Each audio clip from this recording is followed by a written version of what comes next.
ازيكم يا شباب، يا رب تكونوا بخير. انا احمد عادل ودي قناه تعلم ببساطه. هنتكلم النهارده عن موضوع مهم قوي، فيا ريت تجيب لك كده كوبايه قهوه ونقعد ندردش كده مع بعض.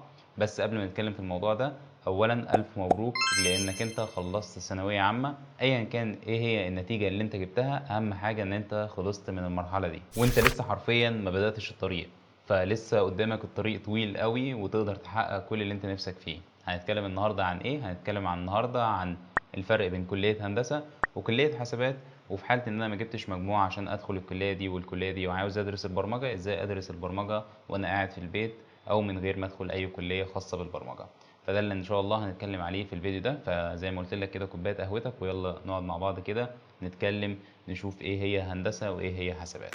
اول حاجة عاوزين نعرفها هو ايه الفرق بين كلية حاسبات وكلية هندسة. كلية حاسبات زي ما انت عارف هي كلية خاصة بالبرمجة، المحور الأساسي بتاعها هو البرمجة. الكلية بتبقى مدتها 4 سنين، وفي ال4 سنين دولت انت بتتعلم البرمجة من تحت الصفر، من أول يعني ايه برمجة وتكتب الكود فين، وتبدأ بقى تتعلم الأساسيات. وبتقعد فترة كبيرة أوي تتعلم الأساسيات في الكلية، ممكن تقعد من سنة لسنتين. يعني في جامعات بتخليها سنتين وفي جامعات بتخليها سنة لسنة ونص. فبتقعد في السنتين دولت بقى تتعلم أساسيات البرمجة، وبتتعلم هياكل البيانات، وبتتعلم البرمجة الكائنية، وبتتعلم الخوارزميات، وبتتعلم حاجات كتيرة جدا، وبتتهري بقى حل مشاكل وبروبلم سولفنج. وكمان بتفضل تعمل مشاريع على الأساسيات، مش مشاريع انت لسه ما دخلتش في مجال ولا أي حاجة، لا ده انت بتعمل مشاريع على الأساسيات، وبتتهري بقى امتحانات وكويزات وحاجات كتيرة جدا.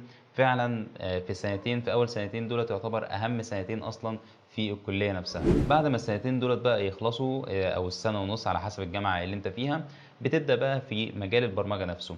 بيعرفوك بقى ايه هي مجالات البرمجة، اذا كان مجال الويب اللي هو تطوير المواقع، او حتى التطبيقات او الشبكات، وحاجات كتيرة جدا في مجالات البرمجة. وبتبدأ تتعلم المجال اللي انت هتختاره. فده بكل بساطة كلية حاسبات هي كلية المحور الأساسي بتاعها هو البرمجة. طيب لو هنتكلم بقى عن كلية هندسة، بس قبل ما نتكلم عن هندسة، أنا أصلا ممكن محدش يكون عارف بس أنا خريج كلية هندسة، بس قسم اسمه قسم ميكاترونكس، وهنتكلم عن الموضوع ده كمان شوية.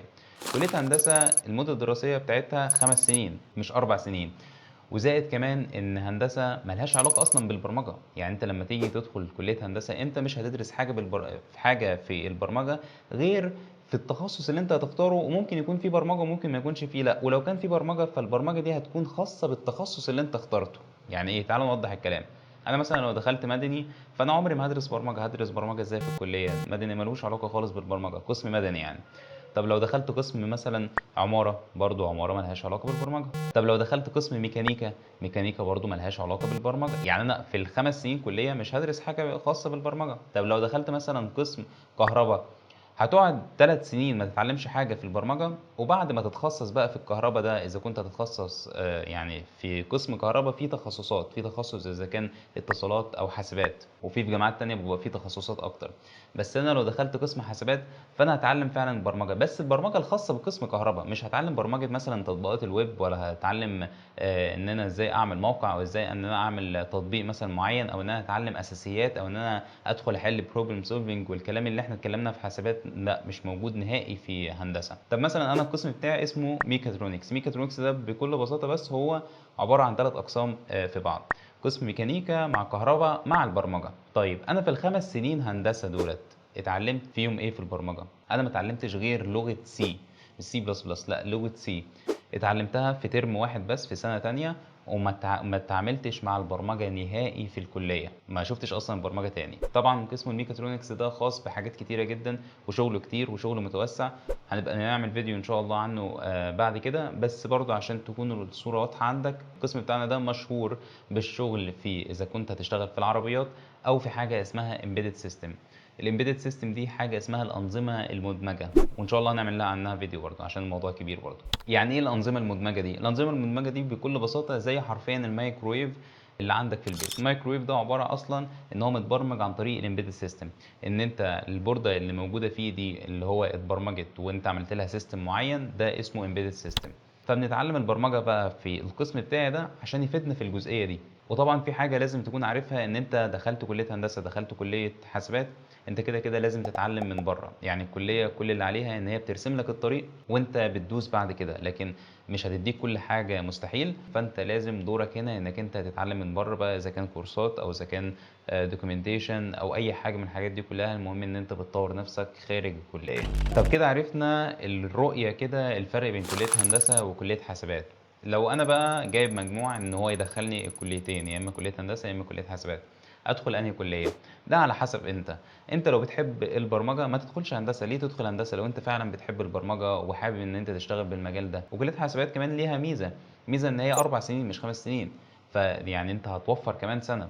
طب هتيجي تقول لي طب أنا ليه دخلت هندسة، أنا كأحمد ليه دخلت هندسة ما دخلتش حاسبات؟ لإن أنا ما كنتش فعلًا أعرف إن أنا باحب البرمجة والّا لأ، يعني أنا ما كنتش أصلًا لسه دخلت في مجال البرمجة ولا عملت أي حاجة من الحاجات دي غير بعد ما دخلت هندسة، فأنا لو كنت أعرف إن أنا حابب البرمجة أو كده أكيد طبعًا كنت هادخل حاسبات، لكن أنا فعلًا ما كنتش أعرف.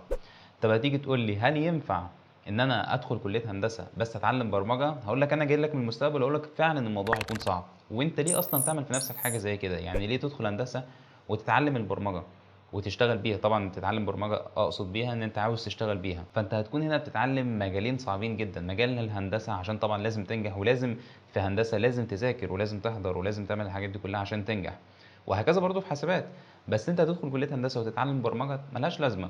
فالموضوع بالنسبة لك هيكون صعب. طيب إيه هي مميزات كلية حاسبات لو أنت فعلًا حابب إنك أنت تدخل الكلية دي وأنت حابب البرمجة؟ مميزات كلية حاسبات الصراحة من أكتر المميزات اللي أنا شايفها حاجة مهمة جدًا، المجتمع اللي الكلية بتعمله. أنا دلوقتي لمّا أدخل كلية حاسبات هالاقي مجتمع حواليّا أو صحابي أو الناس اللي هاعرفها جوّه كلّهم بيتعلموا حرفيًا نفس الحاجة، لو وقفت معايا مشكلة في 100 واحد يساعدني. هالاقي واحد صاحبي مثلًا وليكن عامل مشروع حلو أوي برمجيًا يعني، فيعني كده هاحس طب ما أنا عايز أعمل مشروع زيه، طب ما أنا ممكن أجيب صاحبي ده وأنا وهو نشرح لبعض وأنا وهو نتعلم من بعض، وأشوف ده بيعمل ده وده بيعمل ده، فهتلاقي عندك أفكار كتيرة جدًا، وهتلاقي إن الموضوع بالنسبة لك أحسن بكتير. مش زي لو دخلت كلية هندسة على فكرة وأنت عايز تتعلم برمجة، لو دخلت كلية هندسة وأنت بتتعلم برمجة هتكون أنت بتتعلم حاجة وأصحابك اللي في الكلية بيتعلموا حاجة تانية اللي هي الهندسة، فهتلاقي نادر إن حد أصلًا يكون بيتعلم برمجة في كلية هندسة، طبعًا بالنسبة لأصحابك أو اللي هيكونوا حواليك يعني في الكلية. والكلية برضه بتقدم لك حاجات تانية، بتقدم لك إن أنت المنهج ده أنت هتبدأ تذاكره والمنهج ده أنت هتبدأ تمشي بيه، طبعًا لازم تطوّر من نفسك وكل حاجة الكلام ده لا غنى عنه، بس باتكلم برضه إن هي حاطة لك منهج معين أنت هتمشي عليه، وزائد إن أنت برضه إجباري عليك إنك أنت تذاكر برمجة أو تتعلم برمجة، لأن أنت لو ما ذاكرتش ما هو في امتحان midterms بقى وفي quizzes وفي final وفي مشاريع هتتعمل ومشاريع عليها درجات كتيرة وفي ضغط أعصاب كمان، فالحاجات دي كلها فعلًا بتضغطك عشان تطلّع أحسن ما فيك، فلو أنت حابب فعلًا برمجة ودخلت فيها قبل كده وحبيتها وعايز تطوّر نفسك فيها، لأ طبعًا تدخل حاسبات ما تدخلش هندسة. لو أنت بقى ما تعرفش أصلًا حاجة عن البرمجة ومش شايف نفسك فيها مثلًا وليكن، فأكيد يعني هتدخل الكلية المتاحة بالنسبة لك، إذا كانت بقى هندسة أو أيًا كان الكلية اللي أنت هتختارها يعني إن شاء الله. طب لو أنا بقى شخص ما جابش مجموع إن هو يدخّلني أي كلية من الكليتين، أعمل إيه؟ وأنا عاوز أتعلم برمجة فعلًا وحابب إن أنا أتعلم البرمجة وحابب إن أنا أخش في المجال ده، إزاي إن أنا أتعلم برمجة من البيت؟ الصراحة حابب إن أنا أخلّي الموضوع ده في فيديو تاني عشان يعني الموضوع ده أنا حابب إن أنا أستفيض فيه والفيديو ده برضه هيطول أكتر، فإن شاء الله هنعمل فيديو تاني هنتكلم فيه إزاي تتعلم برمجة من تحت الصفر، وكمان وأنت قاعد في البيت، وهانقل لك تجربتي أنا الشخصية، لأن أنا ما دخلتش كلية حاسبات، أنا زي ما أنت عارف إن أنا في كلية هندسة، فما دخلتش كلية حاسبات، فاتعلمت البرمجة حرفيًا من البيت، فإن شاء الله هانقل لك بقى تجربتي الشخصية في تعلمي للبرمجة. فده بكل بساطة كل حاجة أنا كنت عاوز أقولها في الفيديو ده. ألف مبروك لو أنت جبت مجموع أو حتى ما جبتش مجموع، المهم إن أنت خلصت من المرحلة دي، وخليك واثق في نفسك ورجع الثقة في نفسك عادي تاني، والموضوع فعلا لسه قدامك يعني مشوار طويل قوي تقدر تمشيه وتقدر تحقق كل اللي انت نفسك فيه. اهم حاجة المرحلة دي خلصت بحلوها بقى بمرها، المهم ان هي خلصت، ويا رب تكون كل حاجة سهلة جدا وبسيطة جدا بالنسبة لك. وبس كده، ان شاء الله اشوفك في الفيديو اللي جاي.